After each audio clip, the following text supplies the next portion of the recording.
Good evening, everyone. I'm Riley King, and welcome to the Riley King Newscast right here on the Riley King Network. Let's begin. First up, flu now considered widespread in New Hampshire. One death reported.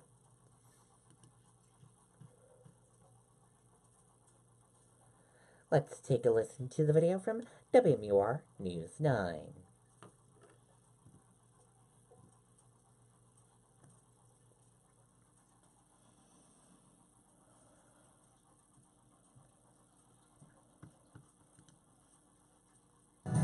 We have breaking news on the flu. The first influenza-related death of the season has been reported here in New Hampshire.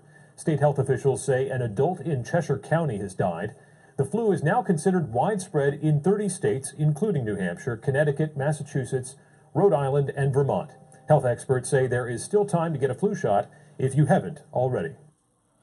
Okay, and there you go on that video and that report.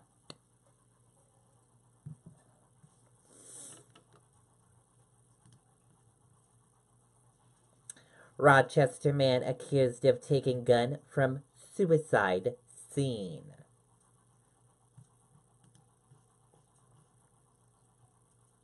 Woman found dead in storage unit believed to have been alone when she died.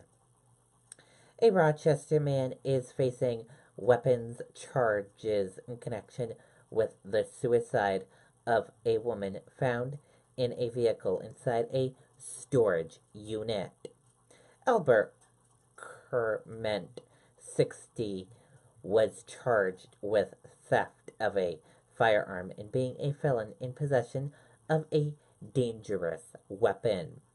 Rochester police said the arrest was made in connection with the investigation into the October death of a woman whose body was found in a storage unit at Rochester Self Storage on South Main Street.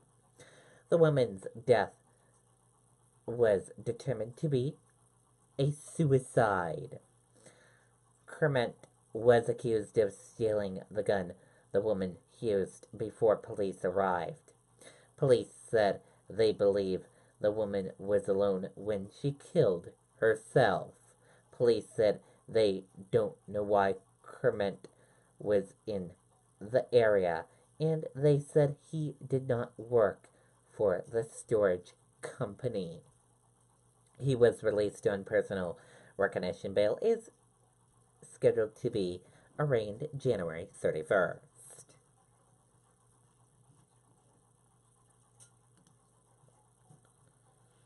New Hampshire man accused in rape robberies at University.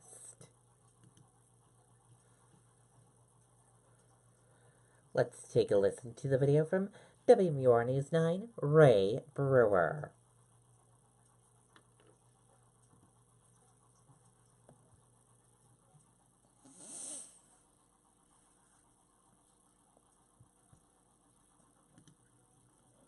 Mr. Kessa, you have been charged with rape in the first degree, burglary in the first degree, 3 counts, and receiving stolen property. A former student at Concord High School, Alfred Kessa, now stands accused of threatening 5 students at the University of Louisville with a gun and raping one of them. Arrested on Monday, police say Kessa represented a danger to the public. We know this individual has targeted our campus, and that's why we're very pleased to report on the successful apprehension. The rape allegedly happened January 9th at Cardinal Town Apartments. That's where police say he entered the victim's apartment and held a gun to her head, demanding money. Then, according to court documents, Kessa forced the woman into a closet where he sexually assaulted her. Prior to that, police say that Kessa had entered dormitory rooms at University Point Apartments. One of the victim's parents telling our sister station in Louisville this happened around 5:30 in the morning. They say Kessa was all dressed in black, producing the gun and demanding money and credit cards and taking a laptop. Kessa was not a student at the University of Louisville, but did play several games with the school's club rugby team and hung around the campus, which led one of the victims to identify him. His bail was set at $500,000 cash. He's due back in court on the 25th. In the studio, Ray Brewer, WMUR News 9.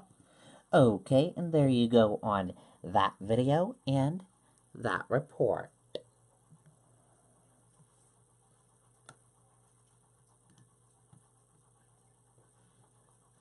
Airlines set up travel waivers ahead of big snowstorm.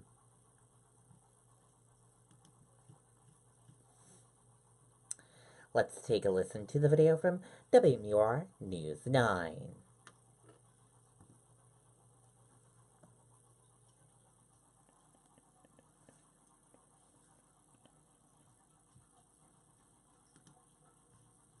Heavy snow on the way. Several airlines are waiving change fees for flights this weekend. American, Southwest, and United have posted travel waiver details for flights to and from the Northeast.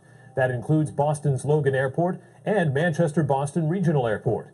For more information on who qualifies and how to rebook your flight, you can contact your airline. Okay, and there you go on that video and that report.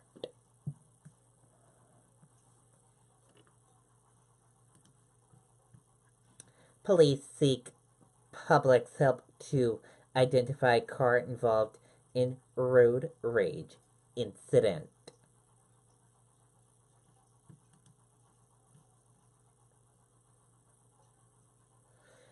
Police in Bedford are seeking the public's help to identify a road rage suspect. Police said the victim told officers he was accosted by a passenger of a gray Honda or similar four-door Sunday at the end of Boylston Street near the intersection of Route 101 before 8:35 a.m. Thursday. The victim said the attacker was a white man with a large build. He was wearing a ski mask when he left the rear door of the sedan, approached the victim, and got into a physical altercation with him, police said. The victim stayed in his vehicle during the altercation, police said. Police said the alleged aggressor fled toward Route 114 before officers arrived. The suspect vehicle is missing a passenger side front hubcap, while the driver's side front hubcap appears to be broken, officials said. Police said the two white women were in the front seat of the suspect vehicle. Surveillance footage from near the incident showed the suspect vehicle closely following another vehicle while honking its horn repeatedly. Anyone who witnessed the incident or with information about the suspect vehicle is asked to call Bedford Police at 603-472-5113. Let's take a look at that vehicle.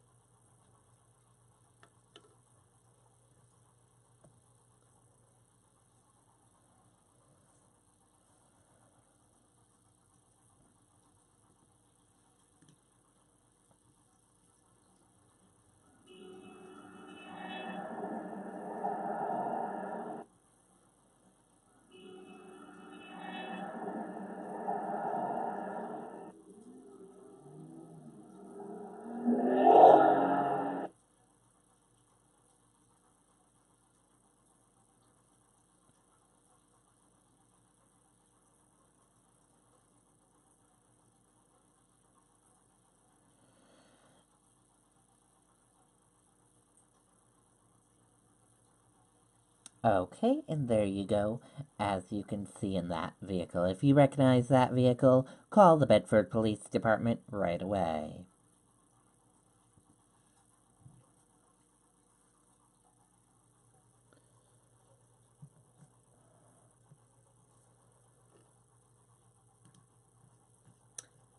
And now let's take a look at your U.S. stock market and see how your U.S. stock market closed for this Thursday evening.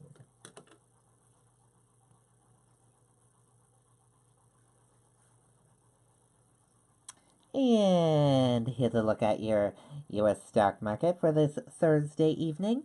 Your Dow Jones Industrial Average closed in the green and went up. Your Nasdaq closed in the green and went up. S&P 500 closed in the green and went up. Gold closed in the red and went down. Oil closed in the red and went down. U.S. 10-year closed in green and went up. Euro/USD closed in the red and went down. And VIX closed in the red and went down.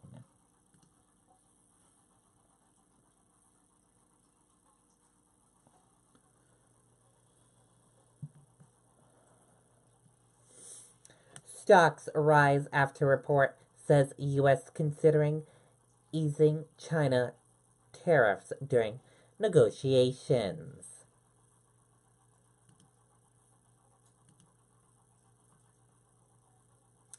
Stocks rose on Thursday on the back of a report that said the U.S. could ease tariffs on China's goods during their trade negotiations with China.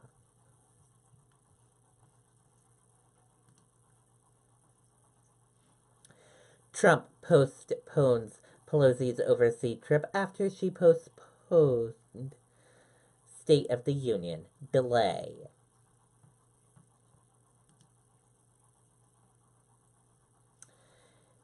In the increasing personal standoff between President Donald Trump and House Speaker Nancy Pelosi, the president on Thursday said he was postponing her use of a military plane for an official trip to Belgium and Afghanistan, in apparent relation for Pelosi asking Trump to delay his State of the Union address until after the government shutdown ends.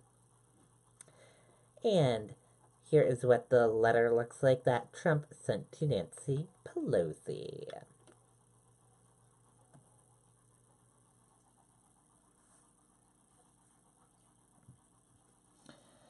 And asking her to delay her trip as well until the government is reopened.